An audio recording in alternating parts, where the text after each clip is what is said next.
Government of India can take up the matter with the United Nations so that they can send the peacekeeping force in Bangladesh and they can rescue all people from Bangladesh.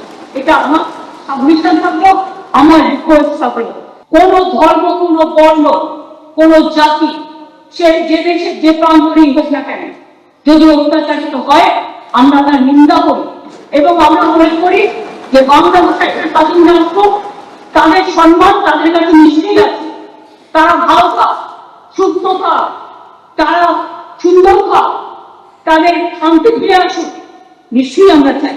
কিন্তু সাথে সাথে আমাদের পরিবার পরিজনের উপরে যাতে কোনো অত্যাচার না হয়, এটা গভর্নমেন্ট অফ ইন্ডিয়ার কাছে আমরা হাউস থেকে আবেদন জানাচ্ছি। পার্লামেন্ট এখন চলছে, যে দয়া করে প্রাইম মিনিস্টার, পার্লামেন্ট যখন চলছে, পার্লামেন্টের বিবৃতিতে দেশবাসীকে জানাক যে তারা কি সিদ্ধান্ত গ্রহণ করেছে। আর আমার তৃতীয় সাজেশন, এইরকম ভাবে যদি ঘটনা ঘটতে থাকে তাহলে আমাদের লোকেদের আমরা নিশ্চয়ই ফিরিয়ে আনতে চাই, তার জন্য সরকার উদ্যোগ গঠন করুন। সেই লোকরা ফিরে আসলে আমাদের কোনো খাওয়ার অসুবিধা হবে না, থাকবার অসুবিধা হবে না।